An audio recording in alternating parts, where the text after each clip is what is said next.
अब हदीस सुनिए, मा मिनकुम मिन अहदिन यतवज़्ज़उ फयुहसिनुल वुज़ू थुम्मा यक़ूल, तुम में से जिसने वुज़ू बनाया और अच्छी तरीके से वुज़ू बनाया और वुज़ू बनाने के बाद खड़ा हो गया, वुज़ू बनाकर फारिग हुआ, खड़ा हो गया, खड़ा होने के बाद जिसने ये दुआ पढ़ी, अशहदु अल्ला इलाहा इल्लल्लाहु व अशहदु अन्ना मुहम्मदन अब्दुहु व रसूलुहु, जिसने वुज़ू बनाने के बाद ये दुआ पढ़ी, इल्ला फुतिहत लहु अब्वाबुल जन्नति समानिया, ऐसे आदमी के लिए जन्नत के 8 दरवाजे खोल दिए जाते हैं। जन्नत के 8 दरवाजे इस आदमी के लिए खोल दिए जाते हैं।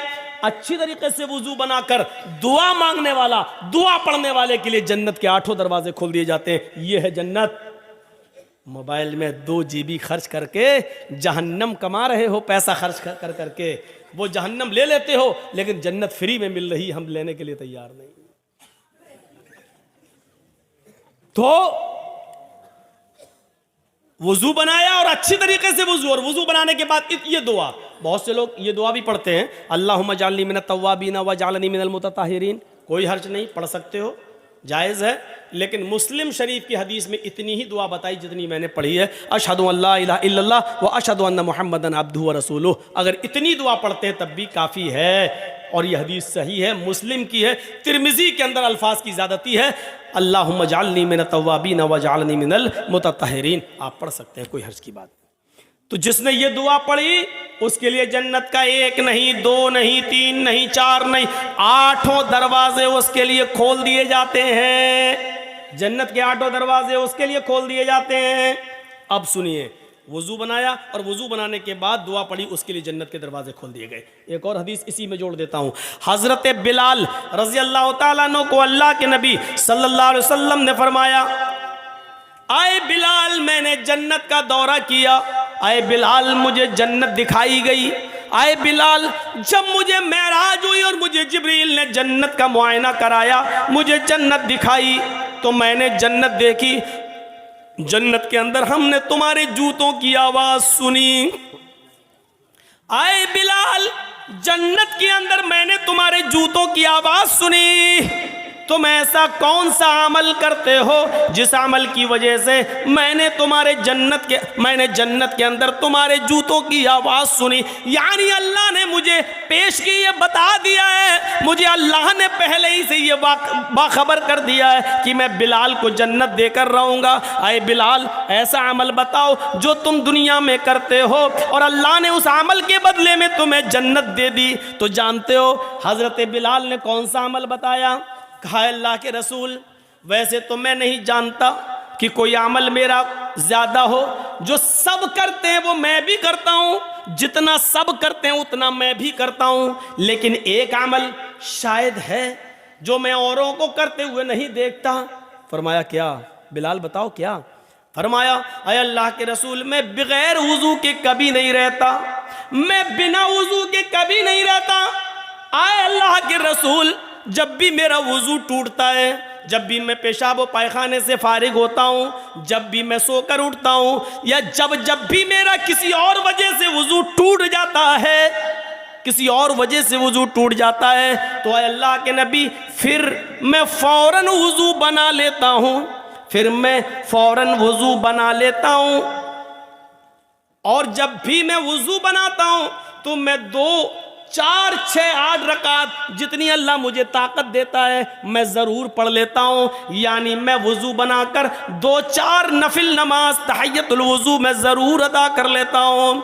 पहली चीज़, मैं बिना वुज़ू के नहीं रहता, जब भी मेरा वुज़ू टूट जाता है मैं फ़ौरन दोबारा वुज़ू बना लेता हूँ, और जब भी मैं वुज़ू बनाता हूँ तो मैं 2 रकात कम से कम तहय्यतुल वुज़ू ज़रूर पढ़ लेता हूँ। अल्लाह के नबी ने कहा, बस बस बस आए बिलाल, यही तेरा वो अमल है जो तुझे जन्नत के अंदर ले गया। पता चला कि बावुज़ू रहना और जब भी वुज़ू बनाया जाए उसके बाद 2 रकात नफिल पढ़ लेना, ये भी जन्नत में जाने वाला एक रास्ता है। हम आए ही हैं इस दुनिया में जन्नत कमाने के लिए, वरना जो अमल करके नहीं मरता वो गोलियों से मर जाता है। देख लो, कल फिर मर्डर हुआ रात में 3 बजे। 20 साल से सबसे ज्यादा तकरीरें मेरी कत्ल पर वही मौज़्ज़मपुर, हाड़ू चक और नारायणपुर वाले इलाके में होती है, कत्ल पर। क्या फर्क पड़ा है? आप ईमानदारी के साथ बता दीजिए, तकरीरों का कोई असर हो रहा है? जलसा चाहिए मौलाना जर्जीस साहब का, कोई और मौलाना नहीं चलेगा, जर्जीस साहब हर हाल में चाहिए। और जर्जीस साहब की 20 साल की तकरीरों का असर देखो, न कत्ल बंद हो रहा है, न जराइम बंद हो रहे हैं, न कैरम बोर्ड बंद हो रहा है, न गाली गलूच, न शराब नोशी, न सूद, न ब्याज, कोई कमी उसमें नहीं आ रही है। यह सूरत हाल पैदा है।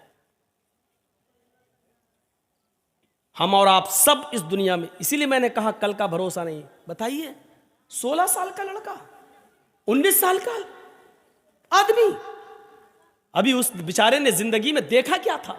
मैं नहीं जानता हूं कि वो अच्छा था या बुरा।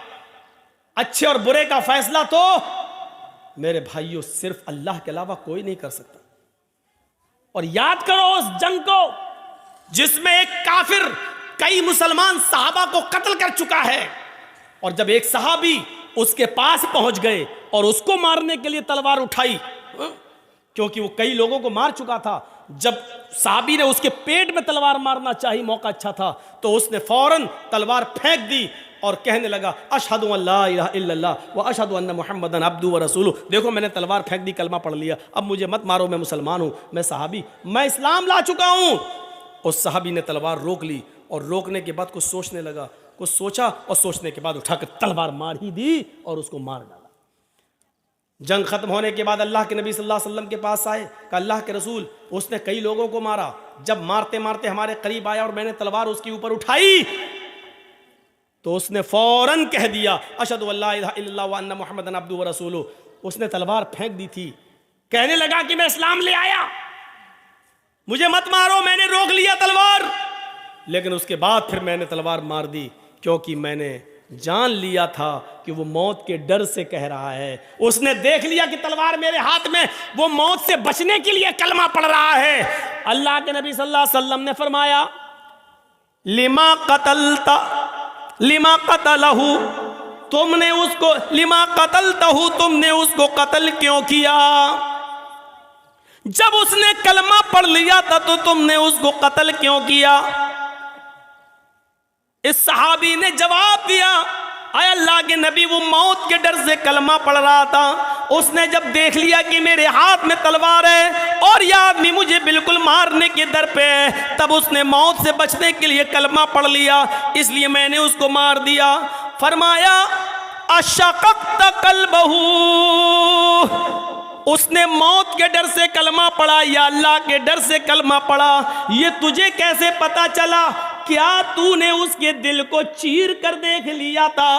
क्या तू उसके दिल में घुसा हुआ था? तुझे कैसे पता चला कि उसने मौत के डर से पढ़ा है या अल्लाह के डर से? कल कयामत के दिन तू इस कलमे को क्या जवाब देगा? कल कयामत के दिन ये कलमा जब आएगा, ला इलाहा इल्लल्लाह मुहम्मदुर रसूलुल्लाह, जब इसकी जबान से ये कलमा निकलते हुए आएगा तो तू इस कलमे को कल क्या जवाब देगा? कयामत के दिन तू इस कलमे को क्या जवाब देगा? इस कलमे की गर्दन का हाथ तेरे गरिबान पर होगा, तू इस कलमे को कल कयामत के दिन क्या जवाब देगा? मेरे भाइयों, इस हदीस से पता चलता है कि किसी भी कलमा गो मुसलमान को मारना, किसी मुसलमान को कत्ल करना कितना बड़ा जुर्म है। उस कयामत के दिन जिस आदमी को कत्ल किया गया है, मकतूल जिसको कत्ल किया गया है, कयामत के दिन अपने कातिल को ढूंढेगा, इधर उधर पूरे मैदाने महशर में ढूंढता फिरेगा। जब कातिल उसको नजर आ जाएगा तो ये उसके सर के बाल पकड़कर उसको खींचते हुए लाएगा और सीधे लाकर अल्लाह रब्बुल आलमीन के सामने लाकर खड़ा कर देगा। अल्लाह पूछेगा मेरे बंदे ये क्या है?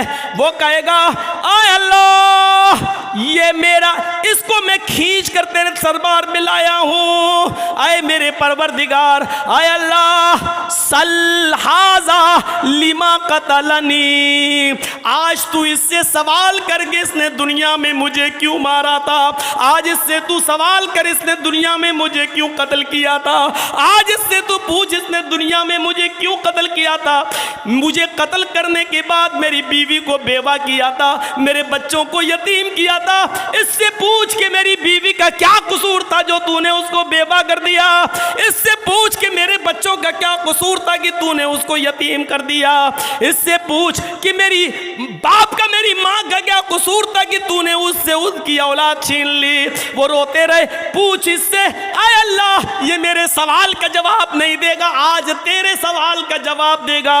सल हाजा लिमा कतलनी, इससे पूछ कि इसने दुनिया में मुझे क्यों मारा था, इसने दुनिया में मुझे क्यों कत्ल किया था। इस हदीस के होते हुए कितना बड़ा दिल और कितना बड़ा कलेजा है कातिलों का, ये सोचकर कि एक दिन उनको भी मरना है, ये सोचकर उनके दिल क्यों नहीं कांप जाते।